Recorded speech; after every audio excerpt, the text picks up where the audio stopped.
Olá, queridos estudantes, sejam todos muito bem-vindos a mais um encontro da nossa formação geral docente. Na semana passada, vocês se lembram, no dia 14 de agosto, tivemos a participação das professoras Vanessa Chiandotti e Caroline Rodrigues, que estiveram conosco para discutir aspectos fundamentais da argumentação e da produção escrita, especialmente pensando nos desafios encontrados em exames, concursos públicos e avaliações acadêmicas. Naquela primeira parte, você se lembra, trabalhamos a estrutura da argumentação, analisamos questões dissertativas e refletimos sobre como construir respostas mais consistentes e bem fundamentadas. Conversaremos hoje sobre elementos essenciais como tese, fundamentação, argumentação e referências, compreendendo que uma boa resposta não depende apenas de saber o conteúdo, mas também de saber organizar e apresentar aquilo que sabemos. Hoje, damos continuidade a esse trabalho com uma segunda parte da nossa aula. Neste encontro, vamos avançar para a análise de questões reais de concursos e de outros formatos avaliativos, observando como esses conhecimentos podem ser mobilizados na prática. A proposta é que possamos reconhecer diferentes comandos, interpretar adequadamente aquilo que está sendo solicitado e construir respostas cada vez mais claras, coerentes, fundamentadas e argumentativamente consistentes. E quero fazer um convite especial para vocês. Não sejam meros espectadores desta aula.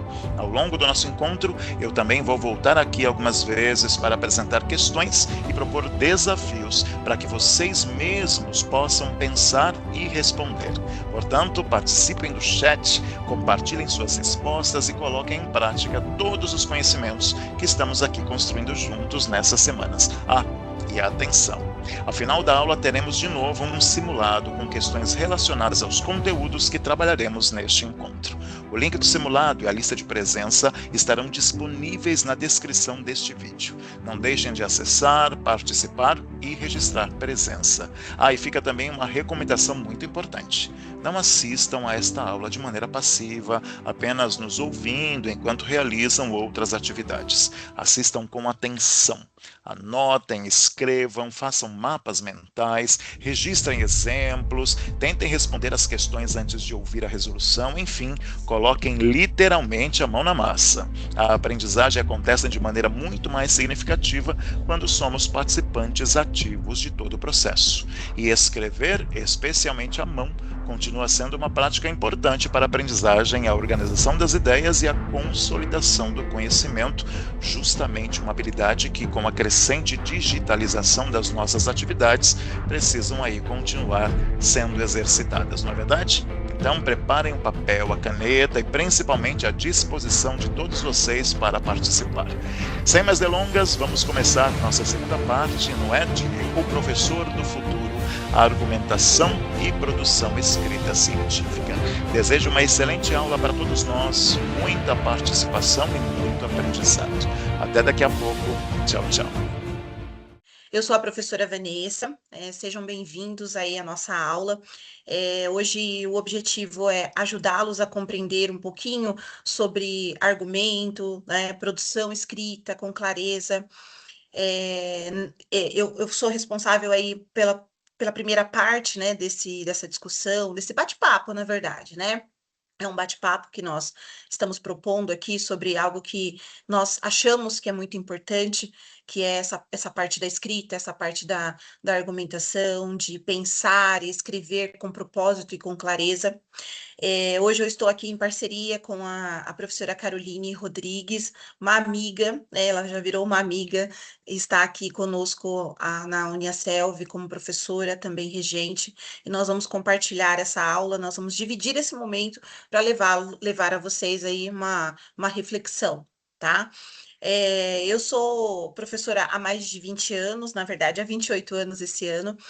Sou especialista em letras, análise do discurso, literatura. Hoje a minha pesquisa segue pela área de formação de professores da educação básica.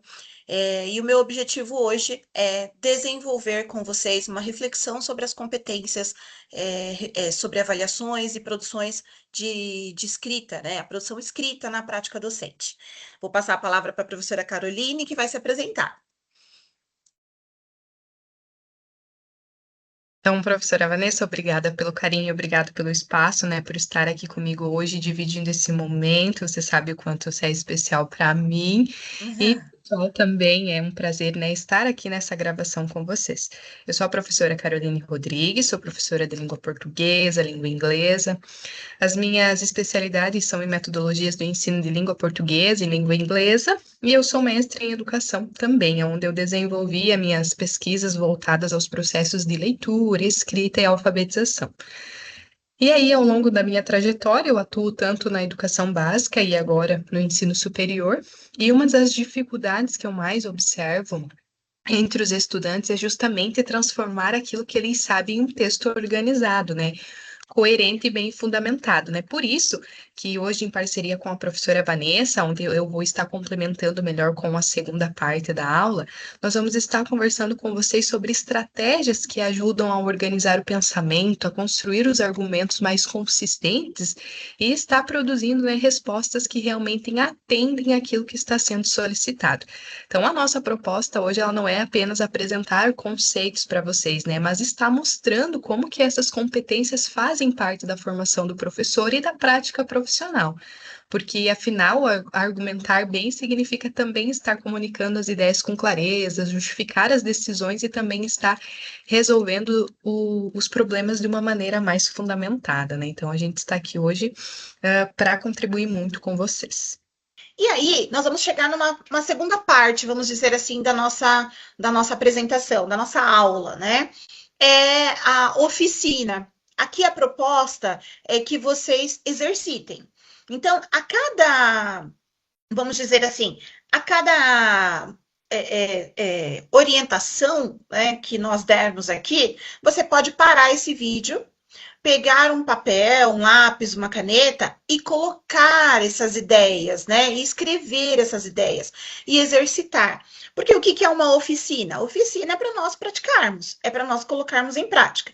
Então, pensem em tudo que nós falamos até agora, e aí nós vamos trazer alguns comandos para vocês, algumas propostas, pequenas propostas, para que vocês possam exercitar.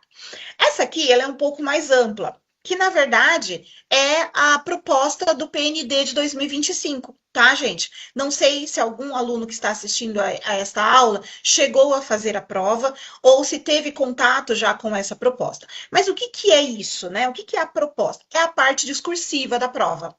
É o momento em que o aluno precisa escrever.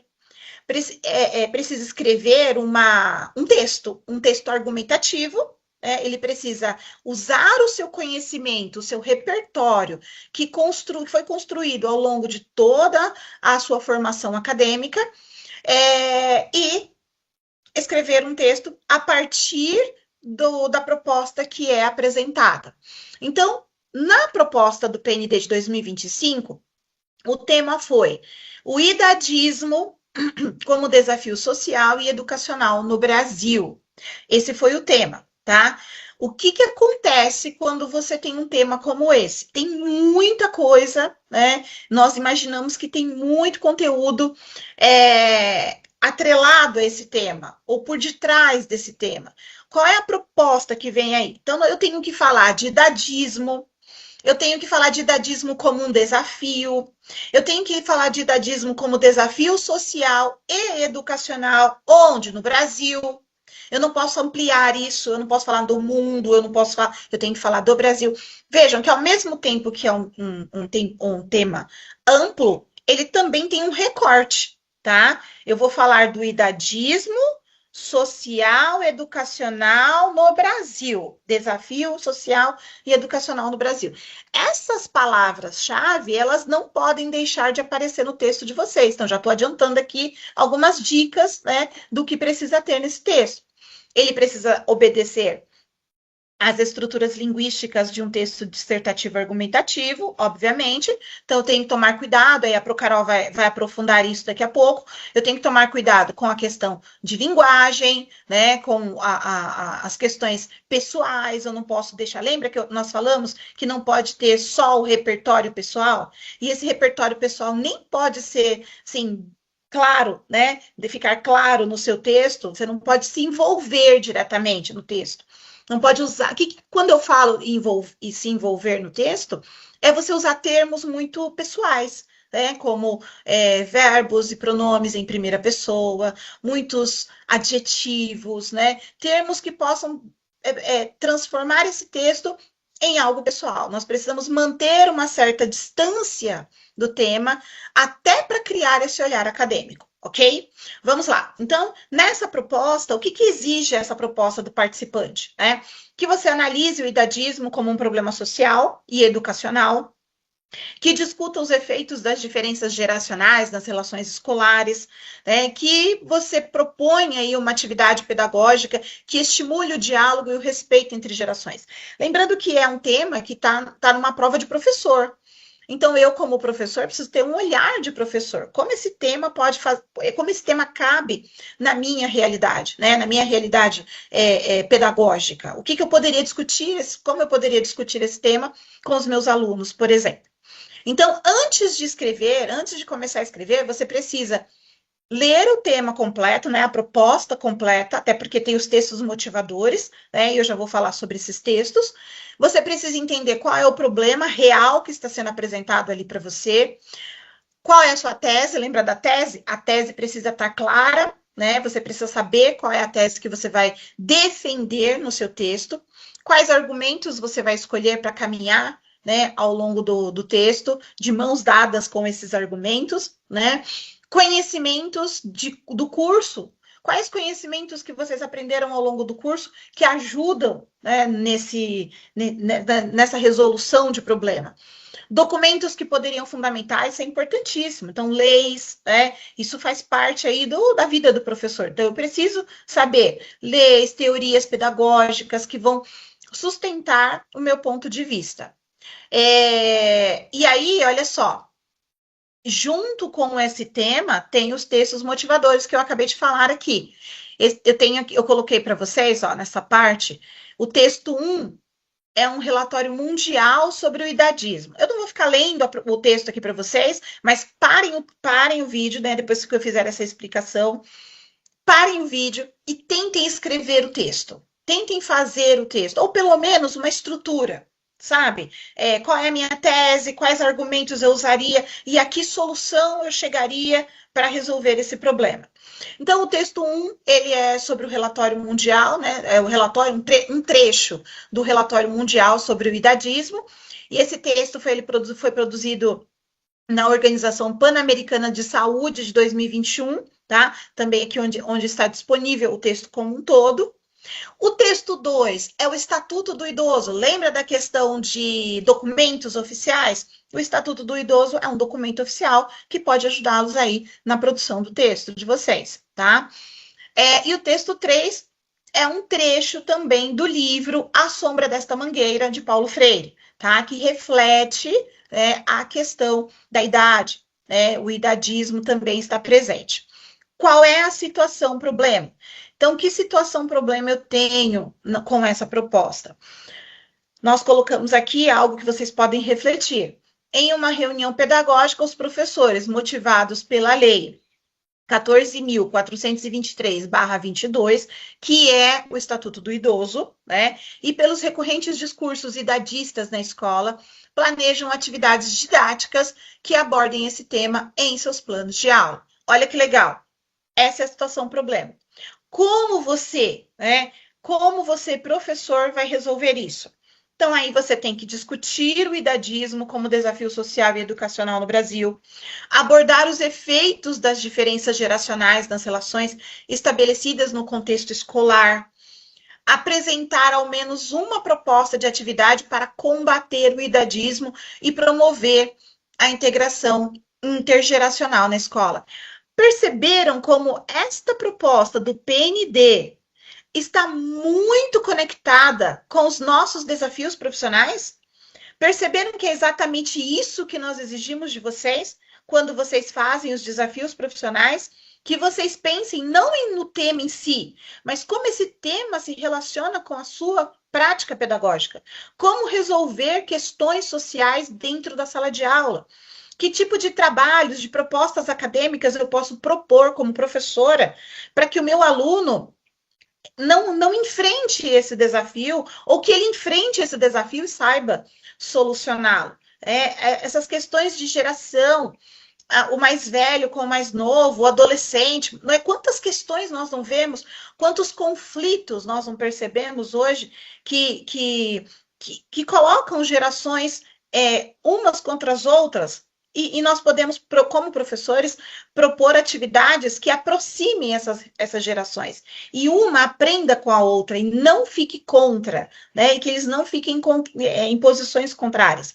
Então, vejam como nós estamos conectados com essas questões, como as nossas propostas aqui na Uniaselv estão conectadas com o desenvolver essa habilidade em você, acadêmico, né? Em você, para que você saiba conduzir um desafio, conduzir um problema social e trabalhar dentro da sala de aula essas discussões. Levar para a sala de aula problemas reais, gente, é maravilhoso, porque você amplia o repertório desse aluno. Lembra que eu falei que em um determinado momento da minha trajetória profissional, eu percebi que o meu conhecimento específico de língua, literatura e redação não eram mais suficientes. Eu precisei ampliar isso.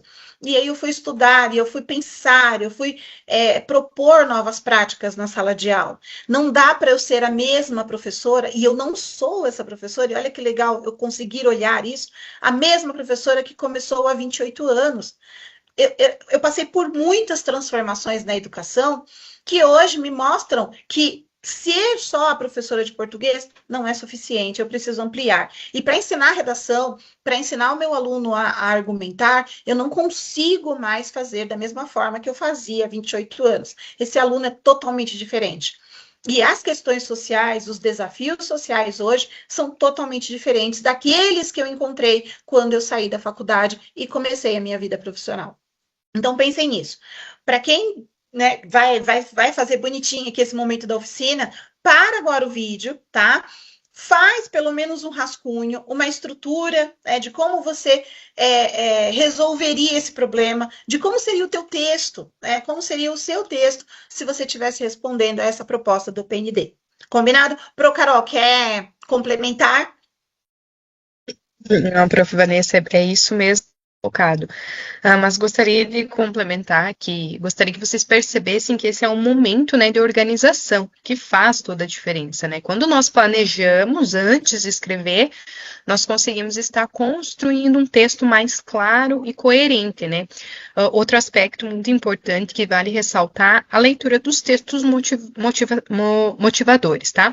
Eles não existem para serem copiados, mas para estar ampliando a nossa compreensão sobre o tema, né? Que o prof. Vanessa também colocou, né? Então, ele apresenta, né, diferentes perspectivas, mas ele oferece elementos que podem estar enriquecendo a argumentação. Então, mais do que responder a essa proposta, a essa atividade, né? Vocês vão estar ensinando o método de trabalho, vocês vão estar aprendendo, né? Ler com atenção, refletir, planejar, e só então, após isso, vocês vão escrever. Então, esse é um processo que a gente gostaria que vocês levassem, né, com vocês, não apenas para as avaliações da graduação, mas também para a futura atuação, né, de vocês como professores, para qualquer prova que vocês forem prestar, para futuros concursos, né, enfim, é uma contribuição de uma forma geral. Isso, Pro. É isso. Então, parem o vídeo aqui, nesse momento, e vamos fazer o exercício, tá bom? E aí, meu povo estudioso, tudo bem? Tô gostando de ver o movimento aí no chat, hein? Vamos continuar, não é? Nesta quinta-feira abençoada de muitos estudos, com a nossa explanação desse tema tão importante, que são respostas para perguntas discursivas. Por que a gente está repetindo de novo esse tema, né, gente? Não repetindo, aliás, continuando. Vocês viram que as professoras estão dando uma continuidade, né, numa questão mais prática, mais analítica, mais reflexiva, porque, afinal de contas, não é, escrever é algo bastante difícil, não é? E por que será que é tão difícil, né, gente? Porque é uma prática, bem como a professora Vanessa disse, é algo gradativo, assim como ler também. E sim, esse verbo ler, eu vou pegar na orelha de vocês de novo perguntando: quem aqui de nós, de fato, lê os livros didáticos de cada disciplina que a gente tem? Pois é, ou não precisa nem ser os livros da disciplina, porque lá são questões mais amplas, mas ler qualquer coisa, gente, um livro, um gibi, um HQ, o que quer que seja. Sim, porque isso também é uma prática. O ler é bastante interessante para aumentar o nosso vocabulário da escrita. Muitas pessoas dizem, e isso aconteceu da semana passada para essa, me procurando aqui, né, para coordenação, perguntando: professor, me dê algumas dicas sobre como eu escrevo melhor, como é que eu posso desenvolver melhor a minha escrita. E aí, a primeira coisa que vem na minha cabeça é leitura. Não existe um processo sendo transferido, cognitivo eu digo, né, para as mãos se não houver o hábito da leitura, galera.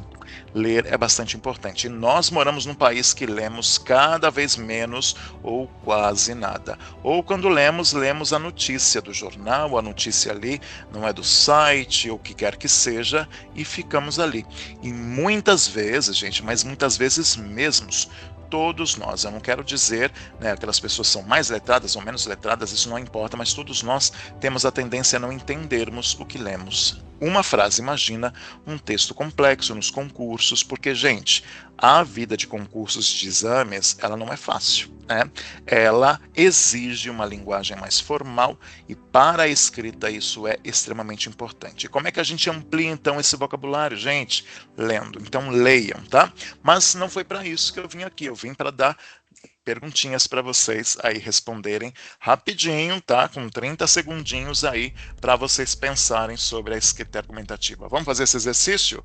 Bora, sem mais delongas, então, para a primeira pergunta. Vamos lá, questão 1, idadismo. E esse é o tema que as professoras acabaram de analisar com vocês na Prova Nacional Docente, que é o idadismo. É um tema muito importante que caiu na prova de 2025 do ano passado, portanto fresquinha, tá? Qual é a ideia que a gente traz esse tema, né, para a gente ver ali uma situação, problema daquilo que a gente tem que desenvolver.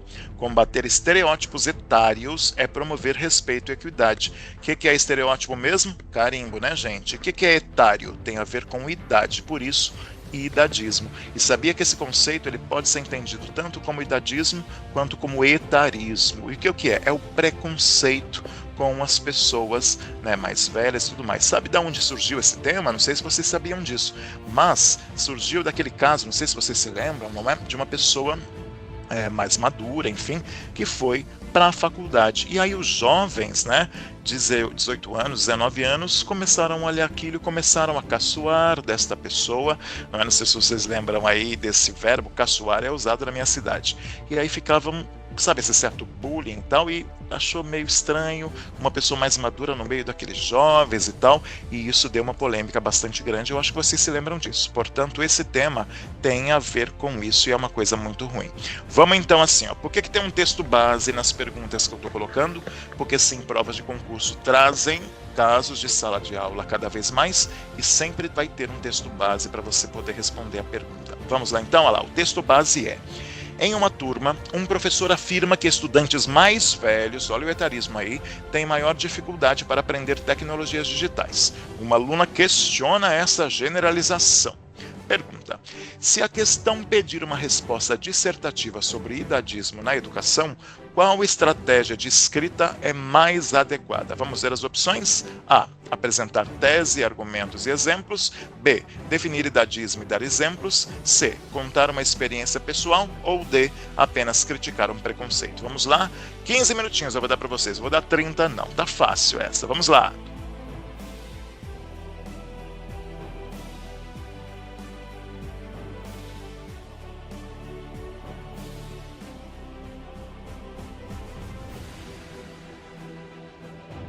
Pronto, já deu para pensar, né, gente? Ou seja, resposta certa é a A, ou seja, apresentar tese, argumentos e exemplos. Isso a gente viu muito na aula passada e as professoras estão repetindo, batendo nessa tecla, porque é assim que a gente precisa fundamentar bem né, uma resposta dissertativa, apresentando uma tese com argumentos e não só opiniões da minha cabeça e dando exemplos. Porém, esses exemplos aqui a gente também poderia pensar como fundamentações, lembra? Precisamos usar referências, autores, porque afinal de contas a professora Carol disse que para uma escrita científica as citações são muito importantes. Beleza? E aí, vamos para a próxima sem preguiça, bora lá! Questão 2. Diversidade é o tema, hein? O que a gente pode pensar sobre ele?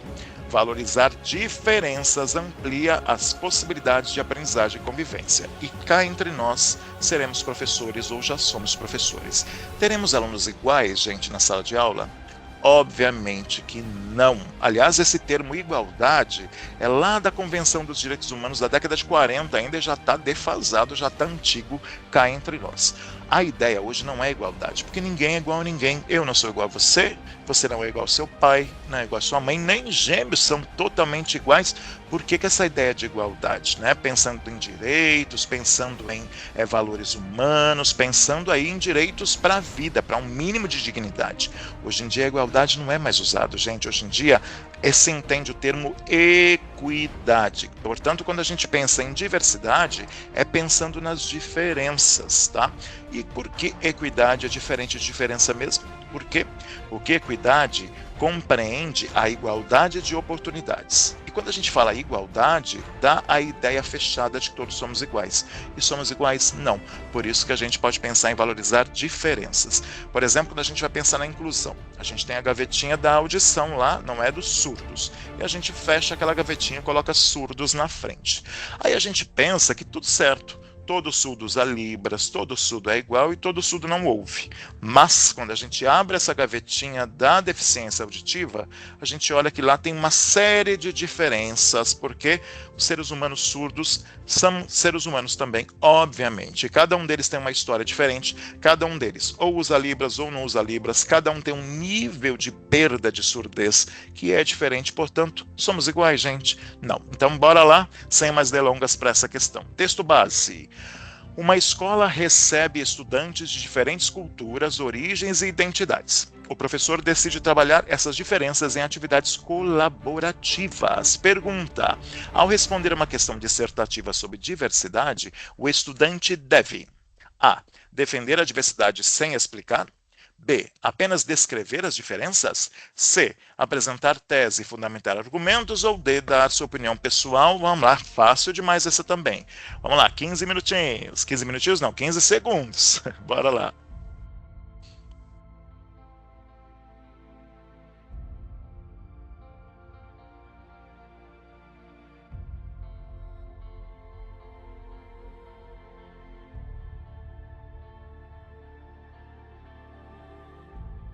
Pronto, chega. Já estou olhando aqui para o lado porque estou olhando para o meu cronômetro, tá? Então é porque eu estou disperso, não. Vamos lá, resposta certa, gabarito C. Obviamente, gente, apresentar tese e fundamentar argumentos. Tese, quando você se posiciona. Lembra que as professoras disseram semana passada e essa semana também? Você se posiciona. Mas se posiciona com a sua opinião, que você tira da sua cabeça, numa roda de amigos, tomando uma cervejinha. Não, você precisa fundamentar esses argumentos. Como é que a gente fundamenta? Cientificamente, como bem a professora Carol nos disse. Bora para mais uma, sem preguiça. Ai, ai, ai, hein? Vamos lá, questão 3. Deficiências e inclusão. Olha só, acabamos de falar de diversidade lá atrás, tá? E diversidade, vamos pensar com um grande número de pessoas, né? Que nós conseguimos identificar socialmente que as diferenças estão ali. Agora a gente vai trazer aqui, ó, 2 termos que eu sou da área da inclusão também, né, e das deficiências, eu gostaria que nós pensássemos também para você escrever melhor na sua prova dissertativa. Deficiência. Qual é o conceito de deficiência que a ONU traz para a gente, ou a Lei Brasileira da Inclusão, a LBI, né, traz para a gente de 2015 essa lei.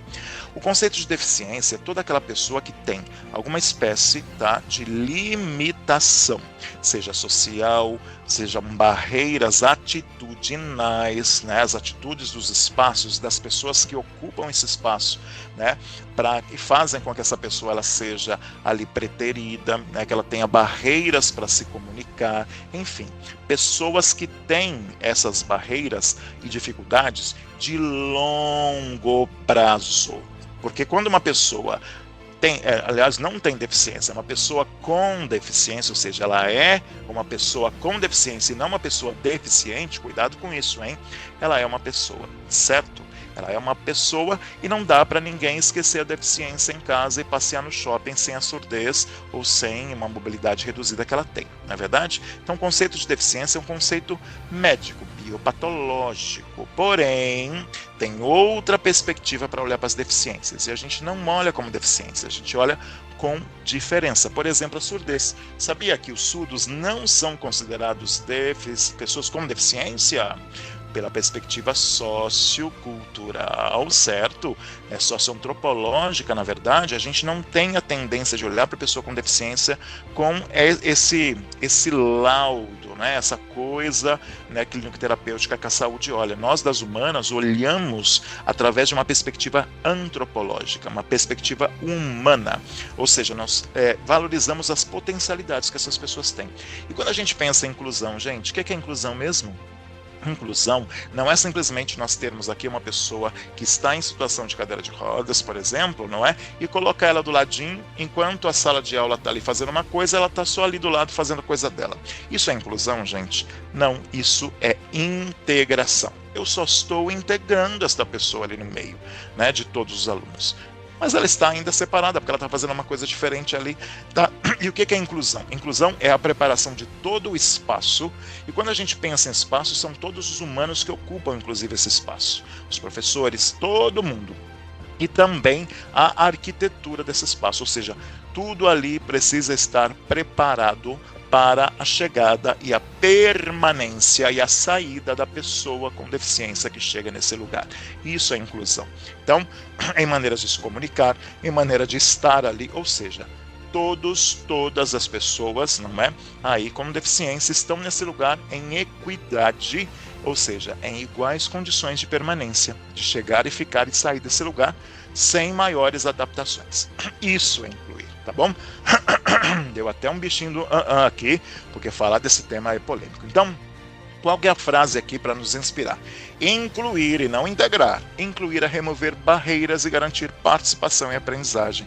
Então você já sabe, ó, quando aparecer esses dois temas aqui, você vai estar bem craque já. Pensa aqui, ó, né, e anote aí tudo que eu disse no seu mapa mental para você não esquecer. Vamos lá para o texto base. Uma professora percebe que um estudante com deficiência participa pouco das atividades e decide investigar quais barreiras estão dificultando sua aprendizagem. Pergunta: em uma resposta dissertativa sobre inclusão, é mais adequado descrever a deficiência? B. Identificar barreiras e proporções? C. Defender tratamento igual para todos? D. Relatar apenas o caso. Vamos lá, 15 segundinhos.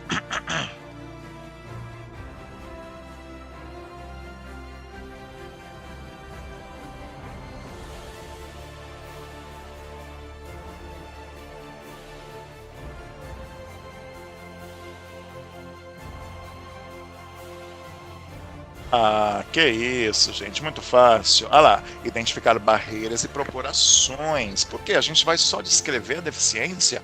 A surdez é uma limitação de pessoas que não ouvem. Segundo quem? Quem foi que disse isso? Quem falou? Tá? Por isso que opiniões não podem ser meras opiniões, tem que ser teses, tem que ser argumentos, tá? Ah lá. Defender tratamento igual para todos, acabei de dizer que igualdade é um termo já em desuso, é equidade, igualdade de condições, porque ninguém é igual a ninguém, hein? É só relatar apenas o caso? A professora percebe lá que o estudante de deficiência e tal, então eu já vou replicar na minha resposta que o caso é esse, ponto, acabou e ponto.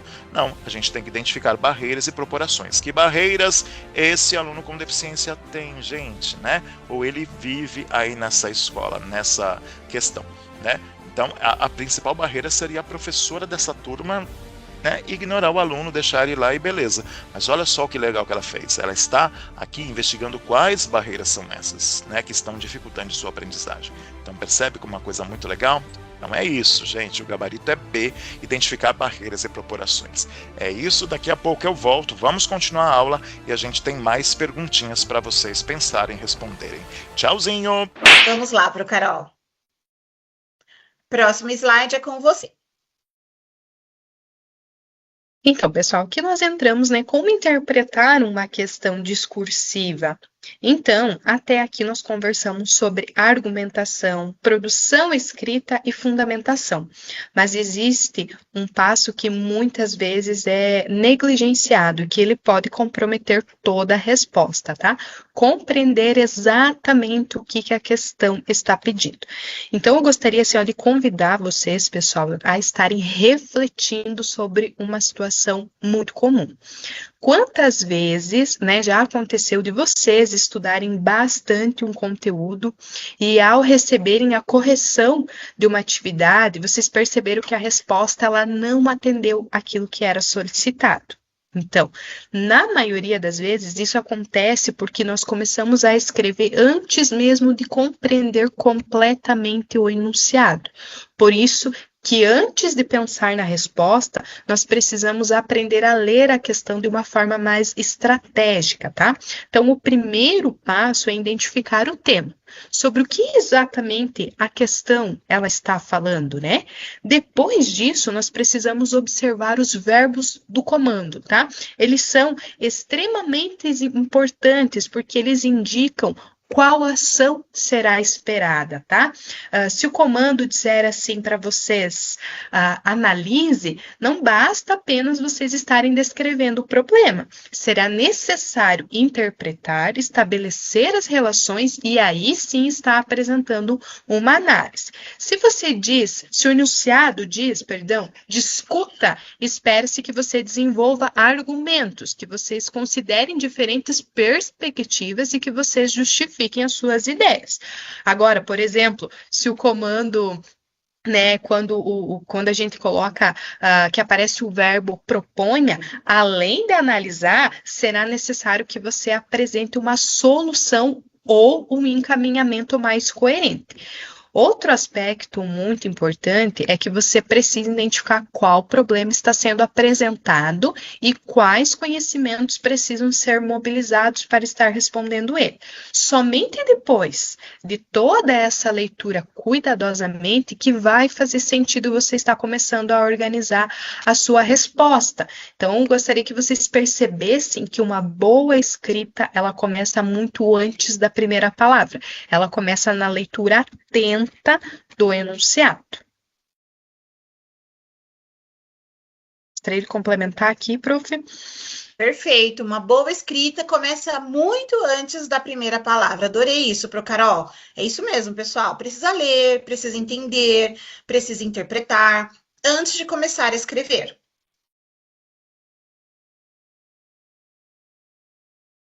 Seguimos aqui. Isso.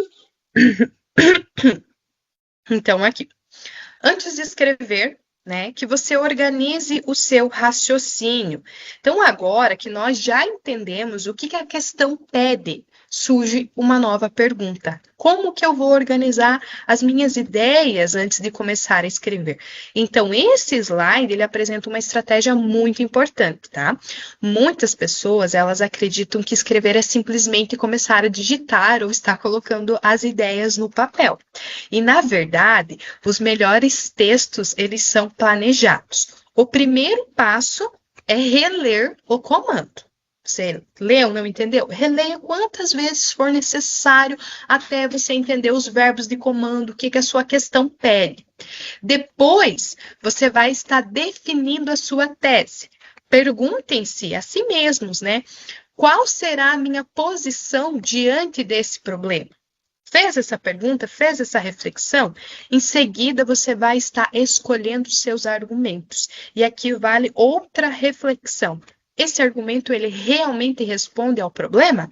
Ele ajuda a defender a minha tese? Né? Depois, somente depois disso que você vai estar passando para a fundamentação. Então, é nesse momento que entram os autores, as pesquisas, os documentos oficiais, legislações e dados, né, se for o caso, que fortalecem a argumentação de vocês. Então, finalmente, aí, após isso, que você vai estar chegando à conclusão. Então, uma boa conclusão, ela não serve apenas para estar encerrando o texto, tá? Ela retoma a ideia principal, né, de estar demonstrando que a resposta, ela realmente solucionou aquilo que foi solicitado. Então, percebam que esse planejamento, ele leva poucos minutos, né? Mas ele faz uma enorme diferença na qualidade da escrita. E que vocês percebam que são passos, né, que precisam ser seguidos. E que se você pula, por exemplo, uma etapa, um passo, ela pode estar comprometendo toda a qualificação da sua escrita.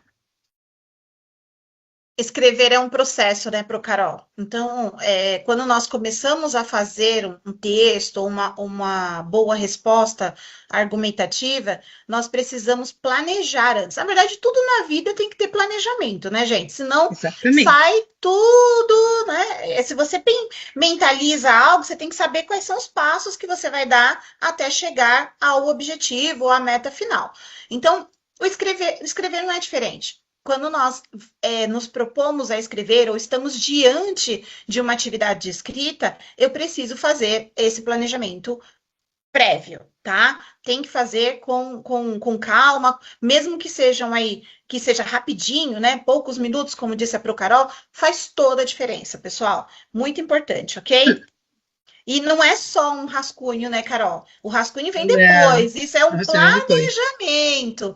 O rascunho é a primeira escrita, que aí depois você vai limpar, né? Vai ajustar, e aí sim você vai escrever. Não é fácil, mas com o exercício isso fica bem tranquilo. Cada vez que você faz, você fala, nossa, tá mais tranquilo, tô mais rápida. Isso. Tanto que quando a gente está ajudando os alunos do ensino médio, por exemplo, para fazerem o Enem, e nós vamos falar disso um pouquinho daqui a pouco, a gente sempre fala para eles, tenta cronometrar quanto tempo você está levando para fazer uma redação, porque tem que ter, né, mais ou menos ali 1 hora e meia, para eles não se perderem no restante da prova. Então, isso também é uma forma de você exercitar. Você o primeiro texto levou 2 horas e meia com planejamento, rascunho e passar a limpo. Vamos para o segundo. A meta é sempre diminuir, né, para que chegue ali para você conseguir fazer o texto entre 1 hora e 1 hora e meia. E consegue, viu, pessoal? Consegue. Boas redações nota 1000 são feitas dentro desse prazo, porque o aluno começa a exercitar e ele acaba tendo mais facilidade, ok? Pro Carol. Então, agora, pessoal, nós chegamos a uma etapa muito importante aqui da nossa aula, né, do nosso momento com vocês. Porque mais do que ler uma resposta pronta, né, eu quero convidar vocês a estar analisando como que ela foi construída.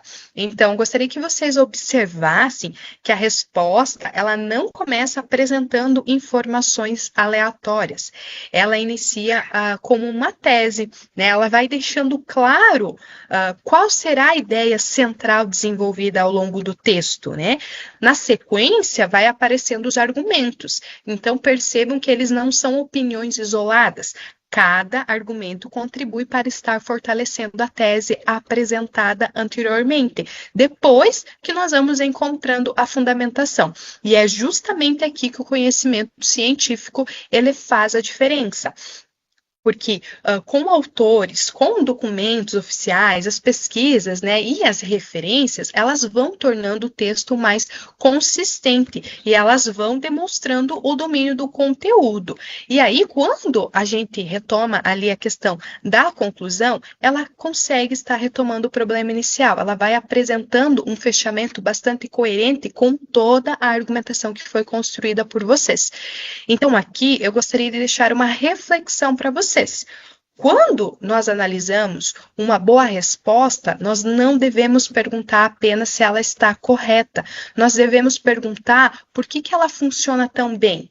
Então, a gente pergunta que escolhas o autor fez, como organizou as suas ideias, como que ele utilizou os argumentos. E é diante dessas 3 perguntas, dessas 3 reflexões, que é esse olhar crítico que ele vai estar ajudando vocês a produzirem textos cada vez melhores. Então, antes, né, da gente passar assim para o próximo slide, eu também gostaria de deixar aqui um desafio para vocês, né? Sempre que vocês estiverem diante de uma questão discursiva, que vocês façam 4 perguntas antes de vocês começarem a escrever. Então, a primeira pergunta: sobre o que eu preciso falar, né? O que exatamente o comando está pedindo, né? Que conhecimentos eu posso mobilizar para estar respondendo? E como organizar essas ideias de maneira clara e fundamentada? Então, essas perguntas simples, elas podem transformar completamente a qualidade das respostas de vocês. Outra questão é que às vezes a gente fala, precisa seguir esse passo, precisa seguir esse, às vezes vocês vão olhar e vão dizer, mas é tanto passo antes de começar a escrever. Não. O próprio cérebro, ele precisa começar a entender esses comandos. Quando ele compreende esses comandos, quando você aprende o processo, automaticamente na sua próxima questão discursiva vai se tornar tudo mais natural. Vai ser aquela questão de minutinhos, como a professora Vanessa colocou. Exatamente. É uma questão de você exercitar o seu cérebro, né? Quanto mais exercício, mais natural aquilo vai acontecer. Né? A mesma coisa são hábitos cotidianos, hábitos diários que nós temos, que nós não paramos para pensar, eu tenho que fazer isso agora. Acordei, tem que abrir o olho. Acordei, tem que respirar. Não, gente, isso acontece natural, porque o cérebro da gente já sabe que ele precisa acontecer, tá? E seria legal procurar, olha só, a partir dessa discussão da Pro, vocês voltarem aqui na pergunta, olha só, tem uma pergunta aqui, né? Nós começamos essa parte com uma questão. E também tentar fazer a resposta do seu jeito, com o seu repertório, com o seu conhecimento. Então, para esse vídeo aqui, volta aqui nesse slide, entende a pergunta, a professora falou sobre os verbos de comando, agora você, é sua vez, colocar no papel a resposta que você daria para esta pergunta. Combinado? Vamos lá, vamos passar aqui. E aí, olha só, como eu falei, né, anteriormente, tem uma questão, né, vamos pensar na evolução, vamos dizer assim, do Enem ao ENAD, né? Vocês um dia foram preparados para fazer o Enem, não só a redação, mas toda a prova, né, a prova toda. E hoje vocês estão na faculdade e ao sair da faculdade vocês vão precisar fazer a prova do ENAD. Isso é uma coisa natural, nem estou falando, né, nem estou conduzindo vocês a isso, mas é que vai acontecer. Nós não podemos fugir disso, tá? Mas o que muda? Né? O que tem de proximidade e distância entre essas duas bancas? Vamos pensar. Lá no Enem, né, vocês tinham o foco, discutir um tema relevante, social, com base em diferentes perspectivas. Vocês tinham que apresentar um amplo, né, repertório, também diversificado, só que esse repertório ele era cultural, filosófico, vocês poderiam apresentar filmes, dados, experiências, né? Lá, o estilo argumentativo, persuasivo, com uma linguagem mais ampla e acessível. Uma estrutura era meio que, né, já algo mais fixo, vamos dizer assim. Eu costumo dizer para os meus alunos que o Enem, ele engessa um pouco, porque tem aquela estrutura fixa, né? Você não pode fugir muito daquilo.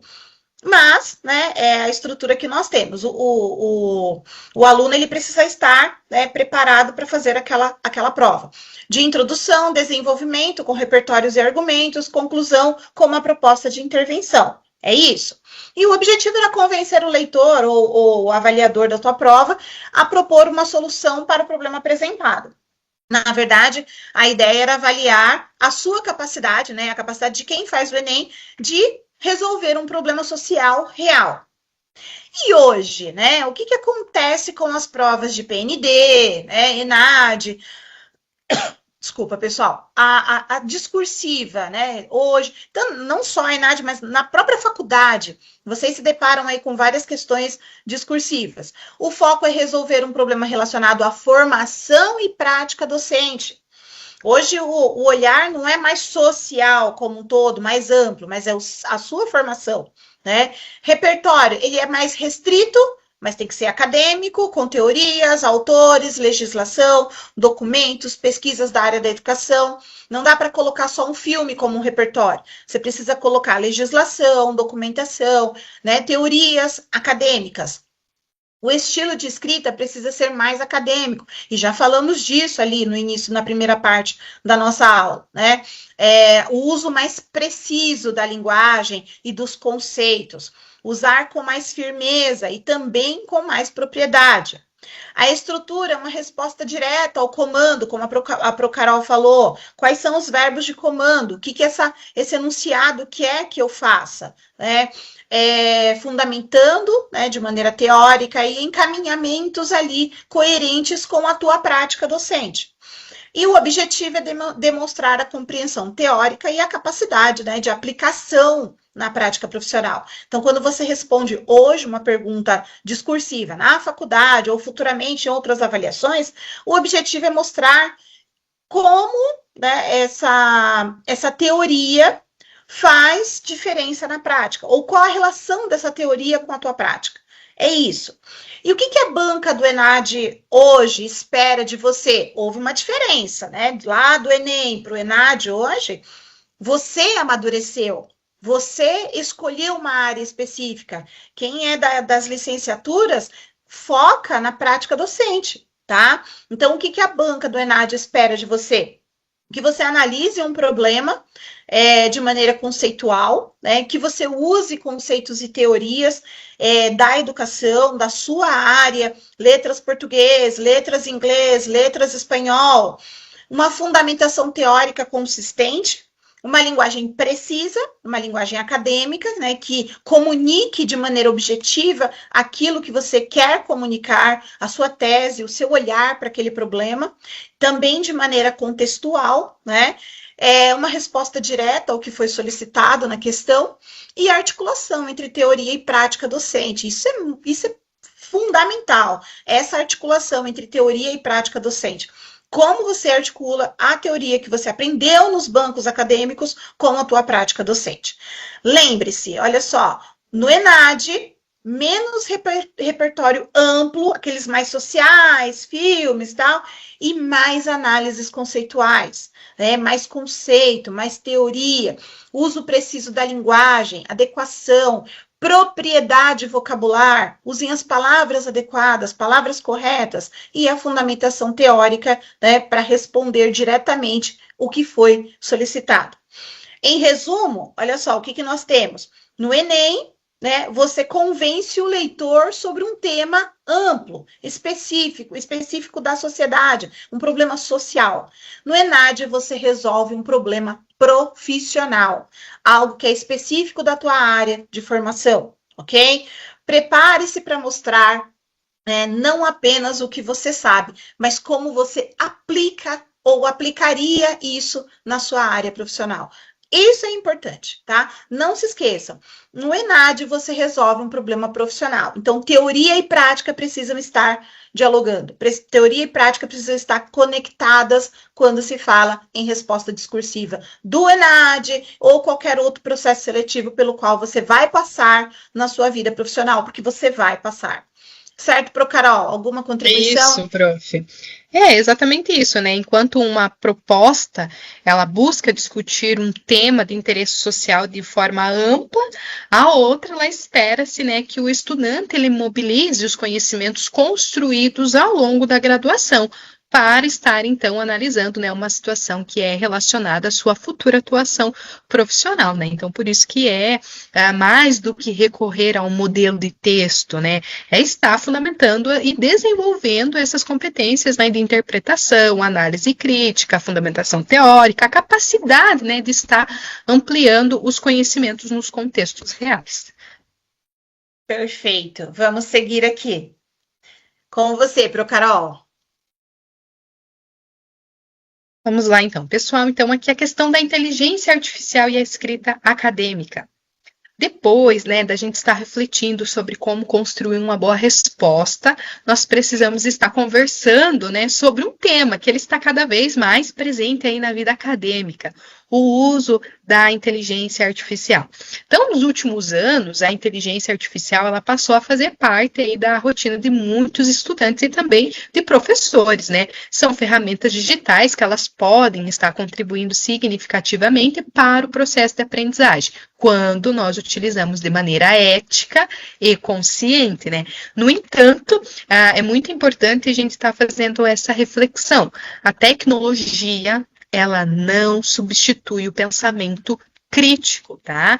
A tecnologia, ela pode sugerir ideias, elas podem estar organizando informações e até mesmo auxiliar aí numa revisão de texto, mas ela não substitui a capacidade de estar analisando um problema, de estar estabelecendo relações entre conceitos e também de construir a sua própria argumentação, né? A argumentação própria. Então, como futuros profissionais da educação, né, vocês precisam compreender que escrever, ele vai muito mais do que estar produzindo um texto, né? Escrever é elaborar o conhecimento, né? Por isso que ao estar utilizando essas ferramentas de inteligência artificial, nós devemos nos perguntar: essa ferramenta, ela está me ajudando a aprender ou ela está apenas fazendo a atividade por mim?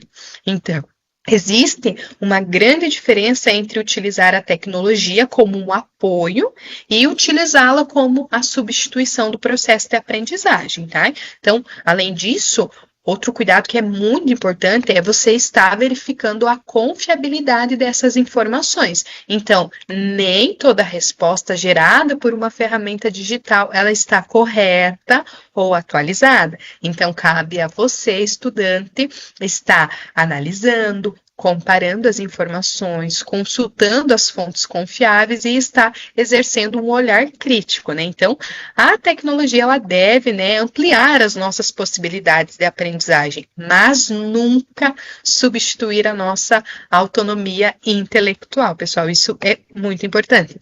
Deixa eu citar um exemplo aqui para vocês. Então, início do ano, eu trabalho na educação básica, né, no período diurno, e no início do ano a gente faz o planejamento anual, né, Prof. Vanessa, assim como ocorre também, né, na universidade.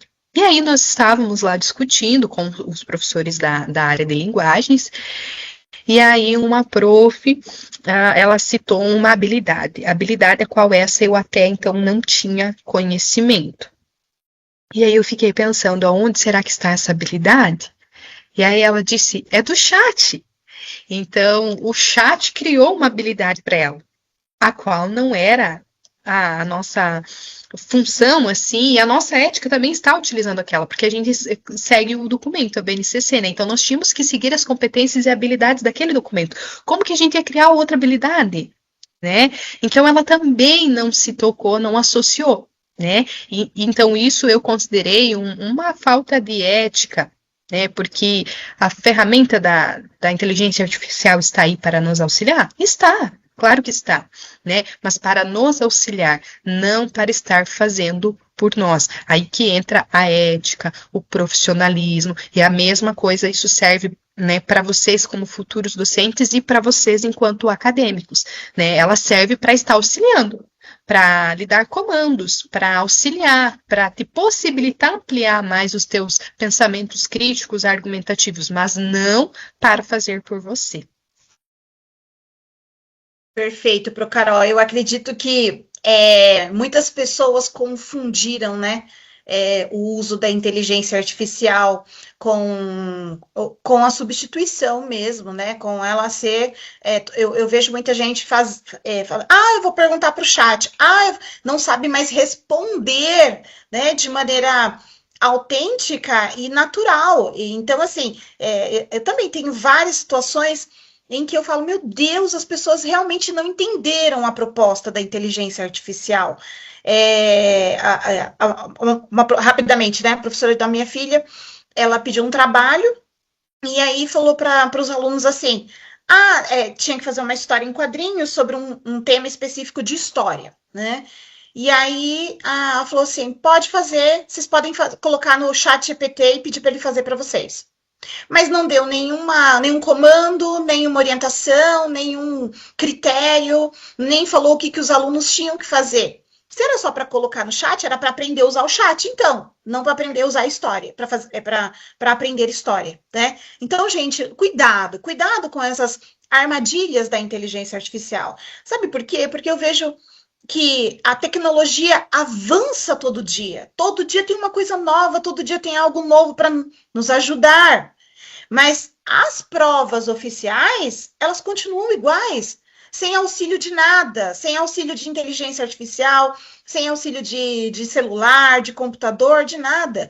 Você tem que ir lá, sentar, né, à mesa e fazer a sua prova de maneira escrita, usando a sua inteligência e não a inteligência artificial. Então, se você delega à inteligência artificial as suas respostas, os seus trabalhos, as suas produções acadêmicas, quando chegar no momento de fazer um texto oficial, né, numa prova oficial, você não vai saber por onde começar. Você não vai saber como fazer, porque você não exercitou isso. Então, é sua responsabilidade construir a sua voz e o seu repertório, certo? Então, muita atenção aí. A inteligência artificial, ela pode ser muito rica, nos ajudar muito, né? Mas ela não pode nos substituir, não pode substituir a nossa capacidade crítica e de pensar. É exatamente o que está colocado na tela para nós, né, professora Vanessa, né? Em tempos de IA, quem escreve é o próprio texto, é o rei, né? Então, a IA é a ferramenta, mas quem é o autor somos nós, né? Então, pensar, analisar, escrever, é esse que é o caminho, porque é esse o caminho de quem transforma o conhecimento em prática. Então, vejam só, nós estamos com slides aí muito lindos e produtivos, obviamente nós precisamos de uma ferramenta, mas todo o conteúdo que está ali não foi a ferramenta que fez para nós, né? Nós que colocamos o conteúdo, né, do que nós pesquisamos, produzimos, e a ferramenta só nos auxiliou a estar montando a arte para ficar de uma forma mais bacana para estar mostrando para vocês, né, que é aquilo que diz ali, né, a IA é a ferramenta, mas quem é o autor é você. E se nós não soubéssemos o que tem aqui no slide, nós não estaríamos aqui conversando com vocês. Então, a inteligência artificial nos deu o layout mais bonito, né? Criou uma identidade visual para nossa aula, mas ela não fez o conteúdo por nós. Então, nós demos a ela o conteúdo e só que pedimos a ela a ajuda nessa criação da identidade visual. Pensem nisso, pessoal. Isso é muito sério e muito importante, ok? Vamos lá, Carol. É você? Sou eu? Sou eu, né? Você, professor. Sou eu, olha só. Tá chegando no finalzinho, tá, pessoal? Já estamos finalizando. Então, só para vocês pensarem aí, escrever bem é pensar bem. O pensamento precede uma boa escrita, ok? Então, ao longo de toda a licenciatura, vocês são convidados a produzir diferentes gêneros textuais. Não, como eu falei lá no início da aula, né? Não terceirizem, não deem essa possibilidade, esse exercício, né, de exercitar a sua escrita à inteligência artificial ou a outra pessoa. Nós sabemos, porque nós somos alunas também, né, Carol, que existem muitas pessoas que oferecem o trabalho de escrever trabalhos acadêmicos, de escrever, né, exercícios aí, de dar respostas prontas para vocês. Não façam isso, tá? Até porque vocês precisam exercitar isso. E isso vai ajudá-los aí no futuro, né? As avaliações futuras e a qualquer situação real da prática docente pela qual você tenha que passar, precise da habilidade da escrita e da comunicação, ok? A ideia aqui, olha só, é sempre prepará-los, né? É fazer essa reflexão para que vocês pensem no futuro e no dia a dia, né? No futuro e no dia a dia, porque nós estamos a todo momento, como eu já falei, argumentando, tá? Então, só resgatando lá questões que foram iniciadas, né? Como vocês responderiam essas perguntas agora? Será que todo texto, né, como opinião, é realmente argumentativo?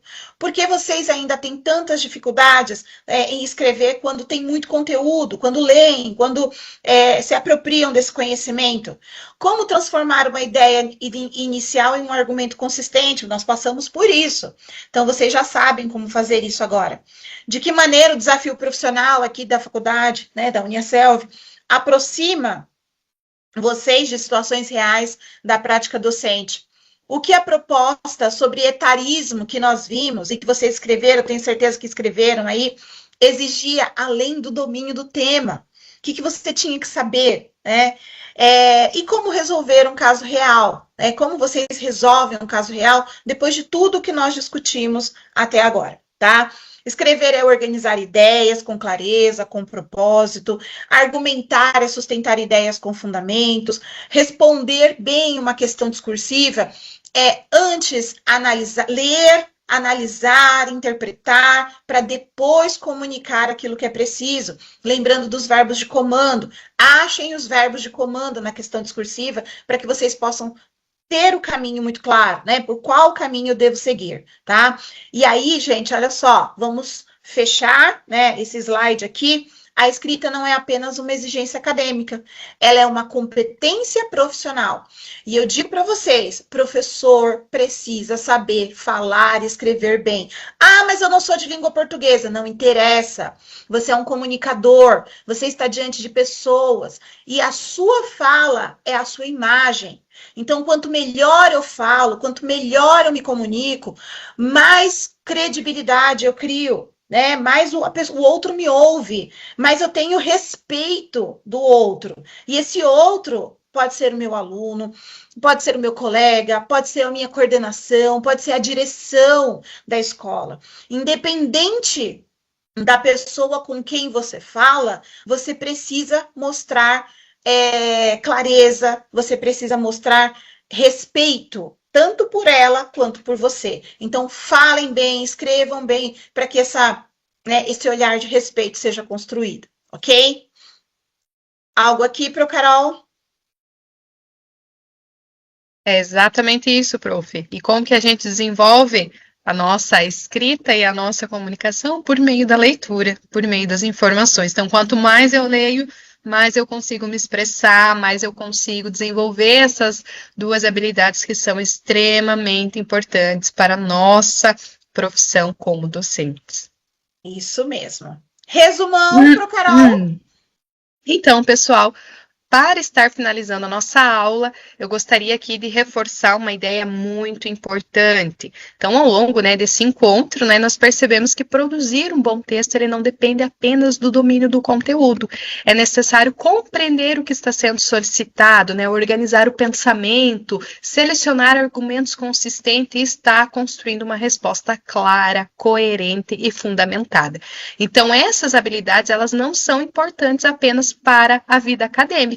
Elas acompanham toda a trajetória profissional do professor, Em diferentes momentos da carreira, Vocês vão estar elaborando projetos, pareceres, relatórios, planejamentos, artigos científicos e tantas outras produções escritas que exigem a organização das ideias e também da fundamentação. Então, por isso que desenvolver a escrita argumentativa, ela significa também estar desenvolvendo uma competência essencial para a nossa atuação docente. Então, eu espero que essa aula ela tenha contribuído para que vocês compreendam a escrita como um processo de construção do conhecimento e não apenas como uma atividade avaliativa. Então, a nossa sugestão aqui foi que vocês estiveram diante de uma proposta de escrita que vocês conseguiram planejar antes mesmo de começar, Então, que vocês leiam atentamente os comandos, que vocês identifiquem os problemas apresentados, que vocês organizem as ideias de vocês e assim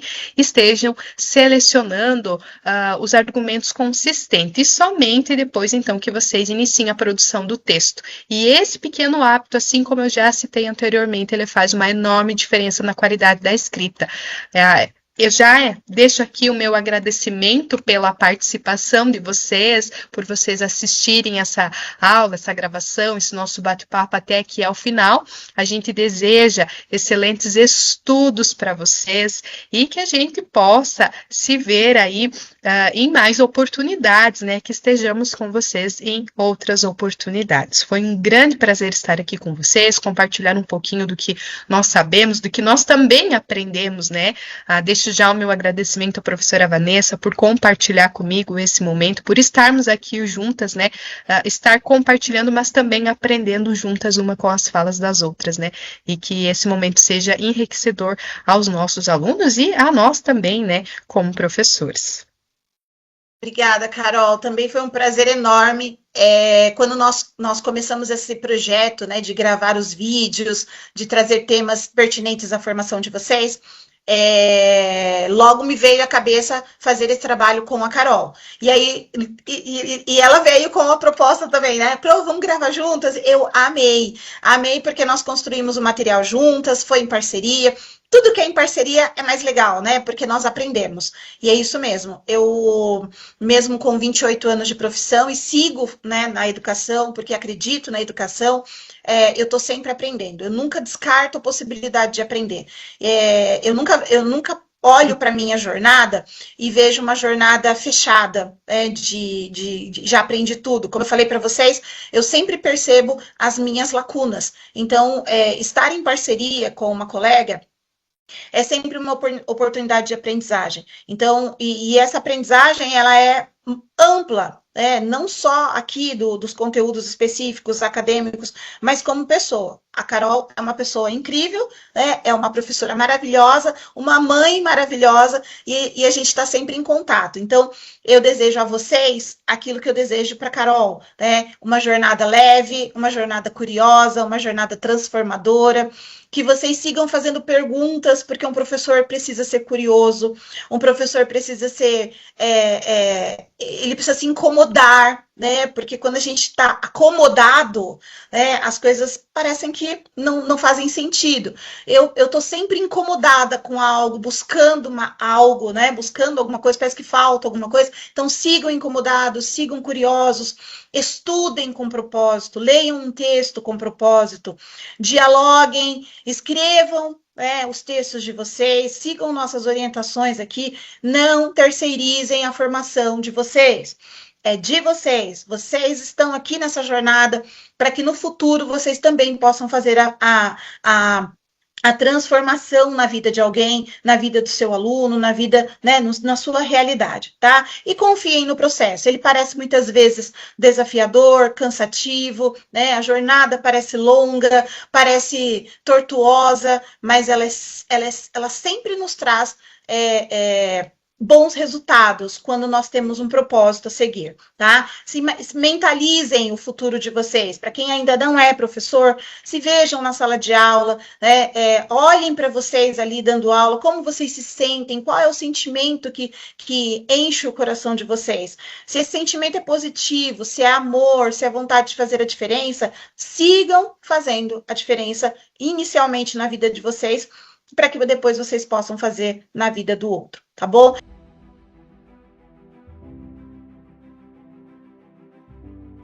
Eu de novo aqui na área, pensou que ia se livrar de mim, não é, gente? Não.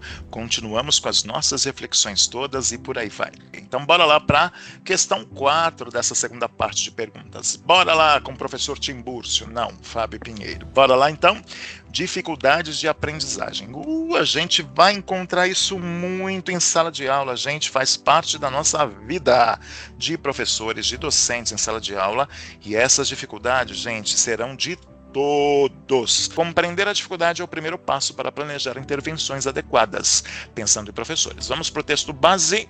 Um estudante apresenta dificuldades recorrentes em determinada atividade. O professor decide analisar suas necessidades antes de modificar sua estratégia pedagógica. Pergunta: como construir uma resposta argumentativa sobre o caso? Vamos lá? A. Apresentar diagnóstico. B. Culpar o estudante. C. Descrever apenas a dificuldade. Ou D. Identificar o problema e propor uma intervenção. Fácil também, né? Vamos pensar? Essa eu vou dar menos, 10 segundos. Vamos lá.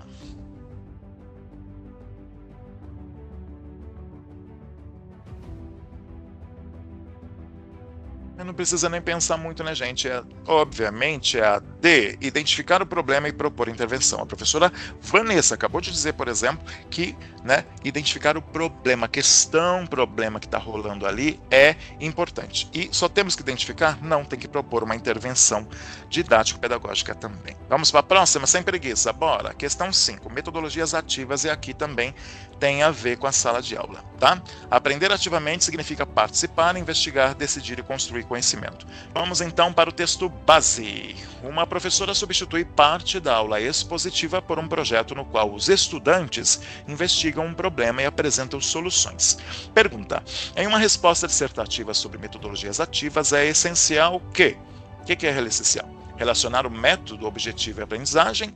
B. Definir o conceito. C. Listar metodologias. Ou D. Elogiar a inovação. Vamos lá, pensando. 15 segundos.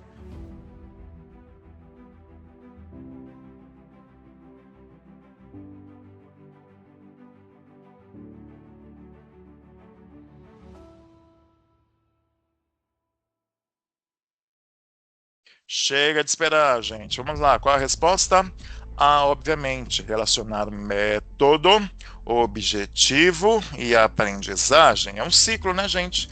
Mais uma sem preguiça, bora! Questão 6. O tema é BNCC. BNCC, nós estudamos onde mesmo? Aqui nas aulas preparativas aqui, ó, do Professor do Futuro, lá na primeira aula que a gente teve com a professora Renata. Vocês se lembram sobre BNCC?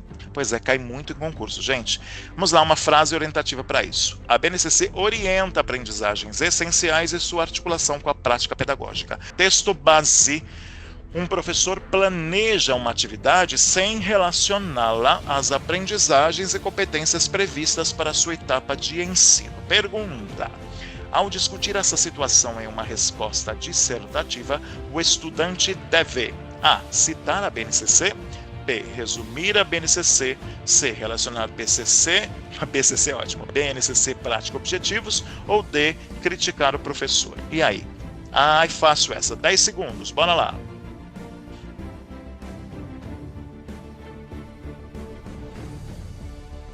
Pronto, já chega de pensar, porque essa tá fácil, gente. Gabarito C, relacionar. Ó, de novo uma tríade aqui de conceitos. Relacionar BNCC, que são os documentos norteadores básicos para o nosso planejamento em sala de aula. Prática. Qual que é a prática? De que prática estamos falando? Prática pedagógica, prática docente, o nosso principal aí instrumento de trabalho. Com o que a gente trabalha? Com ensino e aprendizagem, não é? E objetivos. Tudo que é planejado, se não tem objetivos definidos, esquece que não vai dar certo o negócio não, tá bom? Imagina criticar o professor, gente. O mais que nós somos criticados, tudo cai nas costas do professor, porque o professor não tem informação para lidar com a inclusão. O professor não sabe aí dar técnicas de redação no ensino médio para o aluno passar no Enem. E tudo é culpa do professor, não é? O professor não entrega todas as coisas para a coordenação, tudo é culpa do professor. Então, enfim, isso está fora do nosso pensamento. Nós temos então, portanto, a resposta não é aí a C, relacionar BNCC prática objetivos. Sem muitas delongas, vamos para a próxima pergunta, porque estamos nos aproximando do final já. Questão 7, LDB. O que é LDB mesmo? É uma sigla, que significa o quê? Lei de Diretrizes e Bases da Educação, que lá em 96 instituiu, depois da Constituição de 88, depois da Declaração de Jontien, que eu já falei para vocês aqui, não é, que discutiu educação para todos. Depois de 1994, da Declaração de Salamanca, que colocou as pessoas com deficiência dentro da sala de aula regular comum como direito. 96 da LDB, Lei de Diretrizes e Bases da Educação, foi finalmente aqui constituída no nosso país. E desde então tiveram várias modificações, vários adendos, várias questões que direcionam a nossa educação como um todo, sobretudo sobre a estrutura do que é o ensino, mas também direcionando aí sobre o que deve ou o que não deve ser trabalhado na educação. Porque a LDB estabelece princípios e diretrizes que fundamentam a educação brasileira. Cuidado para não confundir BNCC. BNCC orienta as aprendizagens. A LDB estabelece princípios e diretrizes que fundamentam a educação brasileira. Beleza? Texto base. uma escola estabelece uma prática pedagógica que parece contrariar princípios educacionais previstos na legislação brasileira. Que legislação é essa? LDB, né, gente? Então pergunta: como utilizar a LDB para fortalecer uma resposta argumentativa? A. Copiar artigos da lei. B. Apenas citar a LDB. C. Apresentar opinião sobre a lei, né? Ou D. Relacionar a lei ao problema analisado. Tempo!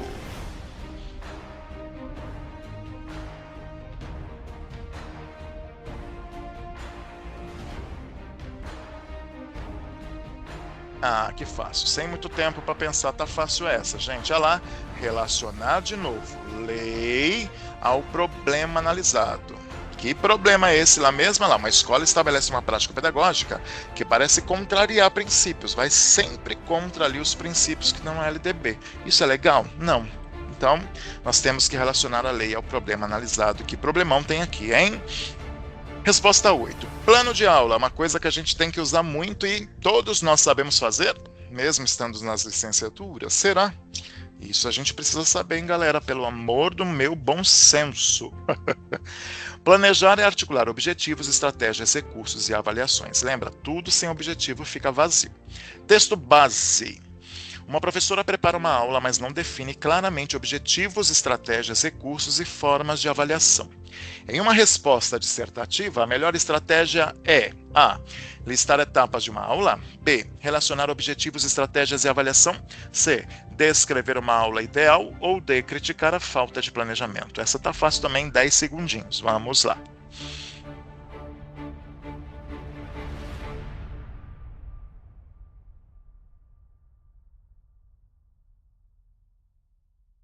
Ah, fácil essa também, hein, gente? B. Relacionar de novo objetivos, estratégias e avaliações. Né? Avaliação. Objetivos é onde você quer chegar e como você vai chegar lá. Estratégia, aliás, estratégia é como você vai chegar lá, né? O que você vai fazer. E avaliação, toda prática pedagógica precisa de um conceito avaliativo, senão a aprendizagem não se estabelece e você não sabe o que deve ser trabalhado com os alunos. Então, portanto, gabarito B.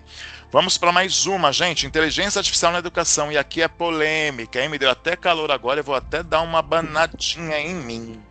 A EAD deve ampliar a aprendizagem sem substituir a autonomia e o pensamento crítico. E aqui, puxemos nossa orelha, né, gente? A gente sabe que nós temos problemas de pessoas que pagam para fazer trabalhos acadêmicos. Isso é polêmico, mas outra vez a gente fala sobre isso. Mas só para a gente lembrar que isso às vezes acontece e para lembrar também que a gente dá tudo para a IA fazer pela gente. Existe aprendizagem de verdade se a gente faz isso, gente? Obviamente que não, mas a gente volta a conversar isso sobre outro momento. Texto base. Um estudante utiliza inteligência artificial para organizar suas ideias antes de escrever uma resposta, mas verifica as informações e produz o texto com suas próprias palavras. Pergunta: ao discutir o uso da IA em uma resposta dissertativa, o estudante deve: A. Analisar possibilidades, limites e uso responsável da IA. B. Defender ou condenar a IA. C. Explicar como funciona a IA. Ou D. Relatar como utiliza ferramentas digitais. 10 segundos.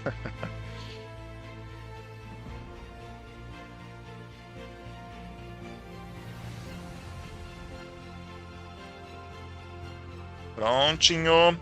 Gabarito A, né, gente? Analisar possibilidades, porque afinal de contas é interessante, não é? Para nos ajudar em algumas formas, né? Possibilidades de uso. Limites, porque tem que ter limite tudo na vida. E uso responsável, porque afinal de contas é polêmico esse assunto. E a última pergunta da noite dessa aula de escrita, vamos falar sobre carreira docente. Desenvolvimento profissional docente exige formação contínua e reflexão sobre a prática. Texto base. Uma professora participa de formações continuadas, analisa sua prática e busca novas estratégias para enfrentar desafios de sala de aula. Pergunta: em uma resposta dissertativa sobre carreira docente, é mais adequado: A. Valorizar apenas a experiência. B. Defender cursos obrigatórios. C. Descrever a rotina docente. Ou D. Relacionar formação prática e desenvolvimento profissional. Tá fácil também essa. 5 segundos. 1, 2, 3, 4, 5. Gabarito D, né, gente? Relacionar formação prática e desenvolvimento profissional. E desta forma, a gente termina a nossa aula de hoje, agradecendo a presença de todos vocês.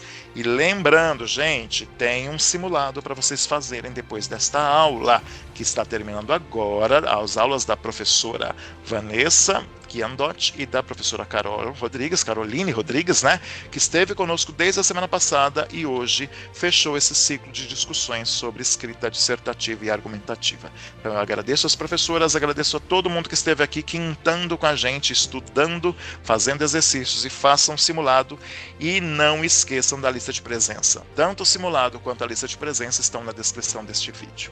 Até a próxima aula de formação geral docente e eu espero encontrá-los todos aqui, tá bom, gente? Tchau, tchau. Boa noite.